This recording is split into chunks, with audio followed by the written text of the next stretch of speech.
नमस्कार, मैं हूं अंशिका अवस्थी और आज हम बात करने जा रहे हैं एक ऐसे मुद्दे पर जो लाखों जिंदगियों से जुड़ा है, कैंसर।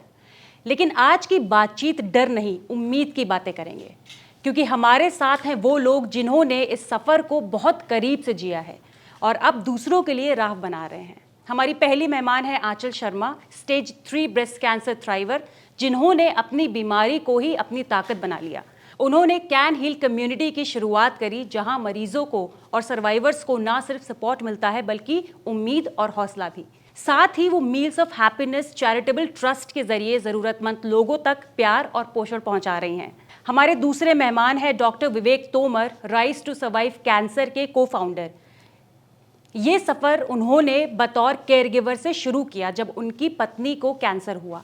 आज वे ना सिर्फ कैंसर पॉलिसी और रिसर्च में सरकारों और संस्थानों को सलाह देते हैं, बल्कि लंग कैंसर जैसी गंभीर बीमारियों पर काम करने वाले भारत के पहले ऑन्कोलॉजी सपोर्ट ग्रुप में भी संस्थापक हैं। उनकी कोशिश है कि सही इलाज और दवाइयां हर मरीज तक आसानी से पहुंचे। और हमारे साथ हैं सुकन्या दत्ता, जो इंडिया टुडे ग्रुप की मेडिकल यानी हेल्थ जर्नलिस्ट हैं और जिनका काम है इन मेडिकल मुद्दों को आसान भाषा में लोगों तक पहुंचाना। तो चलिए आज इस बातचीत की शुरुआत करते हैं उम्मीद, हिम्मत और साथ की कहानी के साथ।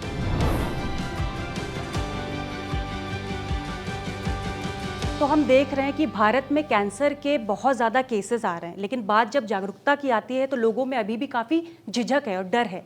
तो ऐसा क्यों है? जस्ट समझाने के लिए if I can use 3F कि क्या प्रॉब्लम है इंडिया के अंदर या हमारे हेल्थ केयर सिस्टम के अंदर, कि पहली चीज़ फैटलिज्म की, और मैं इसको डिस्क्राइब कर सकता हूँ ABCD के थ्रू भी। जैसे C के बाद D आता है तो कैंसर के साथ में डेथ वर्ड जोड़ दिया गया है। तो उससे क्या हो गया है, दूसरा F, फियर ऑफ स्टिग्मा या फियर ऑफ लेबलिंग, कि कैंसर है तो डेथ है। तो फिर क्या होता है कि या तो आपको पता नहीं होगा, ठीक है, आप अवॉइड करोगे कि मुझे कुछ ना हो, वी हैव ए मेंटेलिटी, में तो फिट हूँ, मुझे क्यों हो सकता है, कैसे हो सकता है। और अगर होने भी लगे, आवर फ्रेंड्स, फैमिली में किसी को भी अगर लंप भी है, जो पहला सिम्टोमेटिक आ सकता है कि लंप है, they tend to ignore it. वो इग्नोर करते हैं बिकॉज या तो मैं फिट हूँ, मुझे कैसे हो सकता है, या फिर जो एक माहौल है ना, शर्म का एक माहौल है कि आइसोलेट कर देंगे। मतलब इंडिया में कैंसर के जैसे कोई छोटी बीमारी हो जाती है, ऐसा हो जाता है कि आपको जो प्यार करने वाले, जिनने आपके साथ पूरा फ्यूचर तैयार किया, उनको लगता है अब सब फ्यूचर खत्म है, फिर वे अलग हटने लगते हैं। तो वो आइसोलेशन का फियर, फैमिली में कुछ भी चीज़ नॉर्मल नहीं रह पाती है। तो जब नॉर्मल नहीं रहता है तो आप खुद नॉर्मल नहीं रह पाते हो, माहौल नहीं रह पाता है, तो इतना डर बैठ जाता है। एक तो आपको डेथ का डर है, C के बाद D आ रहा है, ठीक है, फिर आपको वो लेबल का डर हो गया है, ठीक है। और तीसरी चीज़ जो है वो है F, फाइनेंशियल टॉक्सिसिटी। हमारे इंडिया के लिए ना दो चीज़ें बहुत सही काम करती हैं कि हम लोग, और बहुत सारे लोग इंडिया में केवल एक बीमारी दूर हैं पॉवर्टी से, एक बड़ी बीमारी, और हम सब गरीब हैं। तो ये जो 3F हैं, fear of death, fear of labelling और फाइनेंशियल टॉक्सिसिटी, इसने ना पूरा सिस्टम को हिला के रखा हुआ है, पूरी मेंटेलिटी को हिला के रखा हुआ है। इसलिए लोग कितनी भी अवेयरनेस हो जाए, हमें वो जागरूकता मिल ही नहीं रही है जो होना चाहिए। Anchal, do you want to? Of course, एक तो जो विवेक जी ने कहा बिल्कुल सही कहा है, और दूसरा एक और एंगल है जिसके बारे में कोई बात नहीं करना चाहता आज की डेट में। हम जागरूकता करते हैं, सेम ही लोगों को, सेम ही डॉक्टर्स को, सेम ही सर्वाइवर्स को बुलाते रहते हैं, लेकिन there are so many stories जो बाहर हैं, जो आज की डेट में जानने की ज़रूरत है, राइट। अब हम जागरूकता कर रहे हैं एक कॉर्पोरेट में, मैं आपको एग्जांपल दे रही हूँ, वहाँ पे हम ब्रेस्ट अवेयरनेस के बारे में बात करते हैं और ऑल ऑफ द सडन पीछे से आवाज़ आती है, अरे आप आदमियों को बाहर निकाल दो। आप समझ रहे हैं, ये सबसे बड़ा जो जागरूकता को जो हम खुद ही उस चीज़ को ख़त्म कर रहे हैं, वो ये है कि मेरे को ये नहीं समझ में आता है कि जब आप जागरूकता कर रहे हैं तो उसमें जेंडर कहाँ से आ गया। अगर मैं फ़ीमेल को आज जागरूक कर रही हूँ और उसी रूम में मेल भी है, तो आपको नहीं लगता कि उस मेल के थ्रू मैंने 10 और औरतों के जो उसके घर में या उसके कनेक्शन में होगी उस तक वो इन्फॉर्मेशन पहुँचाइए। तो ये सारी चीज़ों पे हमें काम करने की ज़रूरत है। तो एक हेल्थ सीकिंग बिहेवियर की बात आती है, तो लोग में इंडिया में ऐसे ही हेल्थ सीकिंग बिहेवियर जो है फॉर एक तो जागरूकता की कमी की वजह से, और दूसरा जो फाइनेंशियल एस्पेक्ट बताया आपने डॉक्टर विवेक ने, उसकी वजह से लोग ऐसे ही बीमार पड़ के जनरली डॉक्टर के पास तब तक नहीं जाते जब तक बहुत एक्सट्रीम ना हो जाए। आपने देखा होगा कि लोगों के अगर दांत में दर्द भी हो गया तो जब तक खा नहीं पाएंगे तब तक डेंटिस्ट के पास नहीं जाएंगे। तो जनरली ऐसा भी होता है कि आप कोशिश करते हो कि काम चल जाए, काम चल जाए। तो जो डॉक्टर्स से बात करके जो एक कॉमन थीम हर बार मिलता है वो ये कि 60% ब्रेस्ट कैंसर केसेस में 3rd स्टेज या 4th स्टेज में जनरली डिटेक्ट होता है। इसकी वजह से ऑब्वियसली मॉर्बिडिटी और मोर्टेलिटी जो है वो कैंसर की वजह से, ब्रेस्ट कैंसर की वजह से स्पेसिफिकली सबसे ज़्यादा है। तो वो एक इशू है। तो बेसिकली जागरूकता ही नहीं, हमें डर भी तोड़ना है। तो ये जो शुरुआत कैंपेन है, तो इससे क्या लगता है कि लोगों में जो डर है वो कम हो रहा है या सिर्फ अवेयरनेस ही बढ़ रही है? वो मुझे लगता है कि डर तो डेफिनेटली है, इसमें तो कोई शक ही नहीं है कि कैंसर के अराउंड बहुत ज़्यादा लोग अभी भी सोचते हैं कि डेथ सेंटेंस, जैसा सर बोल रहे थे, वही है। लेकिन फिर भी आज से हमें समझना चाहिए कि 20 साल पहले शायद जो सिचुएशन थी, और सर जैसे लोग जिन्होंने ओवर द ईयर्स इतना काम किया है एंड इंश्योर किया है कि जो इनोवेटिव मेडिसिन्स हैं जो पहले अवेलेबल नहीं थी, पहले कुछ स्टैंडर्ड मेडिसिन्स थे जो मिलते थे। अब ये अलग बात है कि वो अभी भी हमारे देश में अफोर्डेबिलिटी एक बहुत बड़ा इशू है, जिसकी वजह से लोग चाह के भी मेडिसिन नहीं ले पाते हैं। लेकिन फिर भी at least there is some option available, crowd fund करके, फैमिली फ्रेंड्स जैसे भी सपोर्ट करके बहुत सारे लोग के पास कम से कम ये ऑप्शन तो है कि वो मेडिसिन को एक्सेस कर सकें। तो डर होने के बावजूद भी आई थिंक पहले से सिचुएशन जो है वो 20 साल अगर एक कंपैरिजन देखें तो उस हिसाब से सिचुएशन इम्प्रूव हो रही है। There is a hope for future कि ओवर द इयर्स आगे जाके शायद सिचुएशन और बेटर होगी, क्योंकि हमारे पास एक्सेस का जो इशू है वो धीरे धीरे सॉल्व हो रहा है, गवर्नमेंट काम कर रही है। तो विवेक जी, आपने बोला था कि बहुत से लोगों को जब स्टेज 3 तक पहुंच जाता है तब जाके लोग डिटेक्ट कराते हैं, तब जाके लोग उस पर एक्शन लेते हैं बेसिकली। तो और साइंस, मेडिकल साइंस बोलती है कि अर्ली डिटेक्शन सेव्स लाइफ। तो लोग आज भी स्क्रीनिंग कराने से इतना क्यों घबरा रहे हैं? आप बात कर रहे हो वही एक तो स्टिग्मा कि अगर मुझे पहले मुझे कुछ हो नहीं सकता, इग्नोरेंस बहुत बड़ा कि मुझे कुछ हो नहीं सकता है। I am beautiful young women और I am in 40s and 50, मुझे कैसे हो सकता है, मैंने तो ऐसा कुछ किया नहीं है। जैसे कैंसर डजंट डिस्क्रिमिनेट, किसी को भी हो सकता है, आप करवाओगे नहीं। उसके बाद में फिर जो दूसरा है कि मुझे हो नहीं सकता और होगा तो फिर ये डर कि मेरी तो लाइफ ख़त्म हो रही है। देखो कबूतर की एक हमारे बहुत फेमस है ना कि बिल्ली को देखते कबूतर आंखें बंद कर देता है, ये सोच के कि वो बिल्ली उसे देखेगी नहीं और वो मारा जाता है। आंखें बंद करने से कैंसर नहीं जाने वाला है। अगर आप आपको मालूम टाइम से चल गया तो आप फाइट कर सकते हो। देयर इज़ ए चांस, और ज़िंदगी में ना सिर्फ एक चांस ही चाहिए, एक चांस चाहिए फाइट करने का, एक चांस चाहिए उम्मीद रखने का। काहे को वो उम्मीद तोड़ रहे हो, काहे को अपना चांस ख़त्म कर रहे हो? तो that's why this is the biggest problem in the screening in India. Rumi, आपके पास कोई ऐसा एनेक्डोट है जहाँ पे स्क्रीनिंग को लेके हमेशा यही देखा है कि स्क्रीनिंग अब डिस्पाइट ऑफ द फैक्ट कि अब गवर्नमेंट जो उनके आयुष्मान भारत के अंदर हेल्थ एंड वेलनेस सेंटर्स बनाए हैं, जहाँ वो कहते हैं कि 12 डिफरेंट टाइप के कैंसर्स को स्क्रीन करते हैं, बट लोगों को at the end of the day लोगों को जाके वो फैसिलिटी को एक्सेस भी करना है।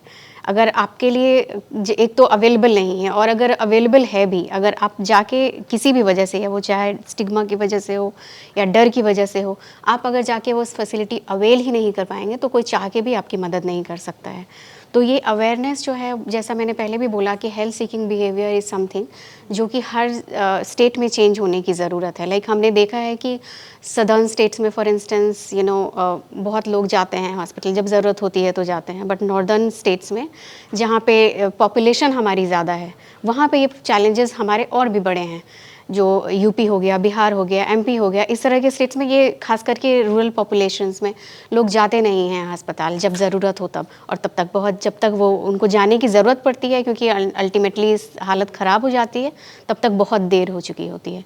तो ये स्क्रीनिंग इज़ समथिंग जो लोगों के लेवल पे ही आने की ज़रूरत है। कैंसर का असर एक पेशेंट पे तो पड़ता है, लेकिन एक केयर गिवर पे इसका क्या प्रभाव पड़ता है, कितना मुश्किल होता है केयर गिवर के लिए, आप वो बताइए। केयर गिवर्स के सेम चैलेंजेस होते हैं एज कैंसर पेशेंट, क्योंकि हमें लगता है कि वो सिर्फ फैमिली है जो हमारा ख्याल रख रही है या हमारा दर्द नहीं समझेगी, लेकिन ऐसा नहीं होता है।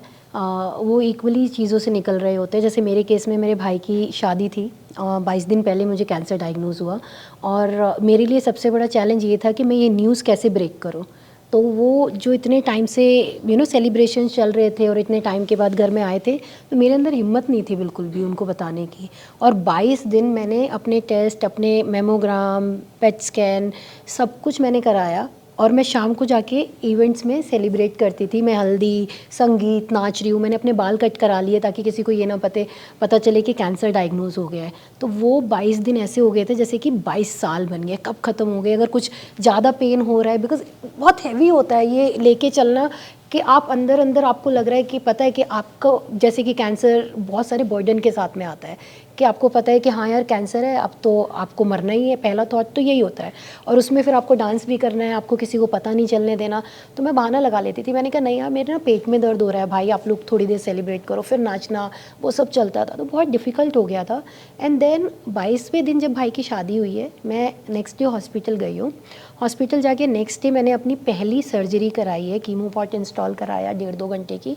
वो करा के फिर घर वापस जाके मैंने न्यूज़ ब्रेक करी, और जिस चीज़ का डर था वही हुआ। फैमिली का भी यही डर होता है कि कैंसर हो गया तो मतलब हमारा फैमिली मेम्बर अब जाने वाला है ना। तो वो मुझे लगा कि मैं तो कैंसर से डायग्नोज हो गई हूँ, लेकिन वो पेन और मेरी मम्मी के लिए बहुत डिफ़िकल्ट था, क्योंकि वो अपनी एक बेटी ऑलरेडी आज से 20 साल पहले खो चुकी है। तो दूसरी बेटी को ये होना, आप समझ ही सकते हैं किस तरीके का दर्द होता है।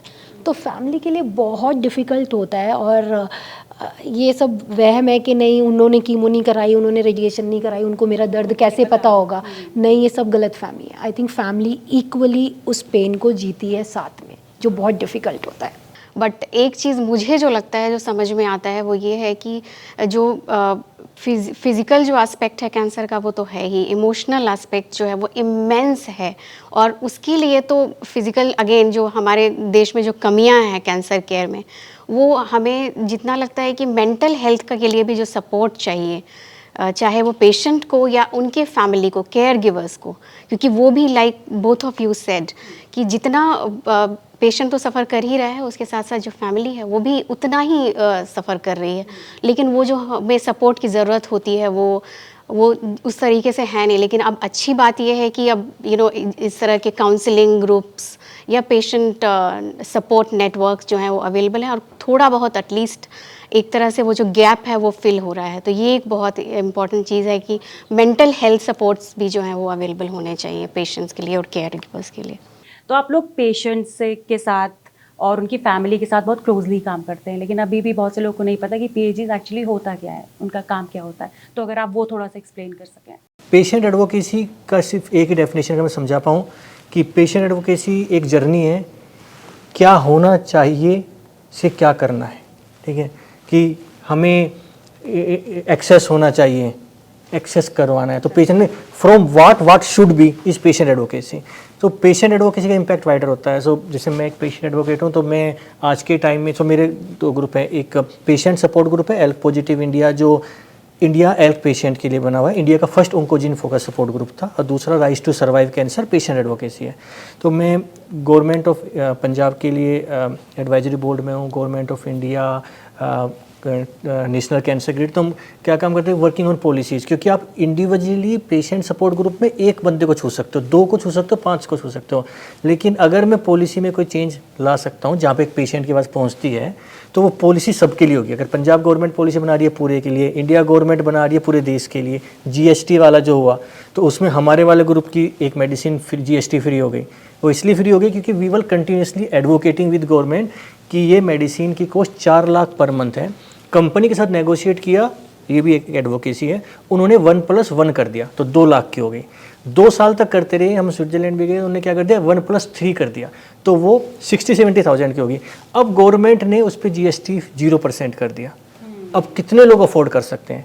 अब मैं एक की मदद कर सकता, 2 की मदद कर सकता, अब मैं लाखों लोगों की मदद कर पाया। तो पेशेंट एडवोकेसी बहुत बहुत इंपॉर्टेंट है, क्योंकि ये आपकी पॉलिसी, गवर्नेंस और हेल्थ केयर सिस्टम को चेंज कर देती है। ग्राउंड लेवल पे ये कितना टफ है, मतलब आई एम श्योर जो आपने अभी बताया वो काफ़ी सुनने में अच्छा लग रहा है, इंस्पायरिंग लग रहा है, लेकिन ग्राउंड लेवल में ये कितना टफ है यार। देखो, पहले तो जहाँ से हमने शुरुआत की थी आज के डिस्कशन की, कि इसको ना नॉर्मल करना पड़ेगा, ठीक है। मैंने किसी की एक बुक देखी थी कि बिग सी करके, नहीं कोई बिग सी नहीं, कोई छोटा स्मॉल सी, कैंसर है, cancer is like a disease, और मेडिसिन हैं, ट्रीटमेंट होता है, डेथ्स होती हैं, बचते हैं, सर्वाइवल होता है, फाइटिंग का चांस है, सिंपल सी बात है।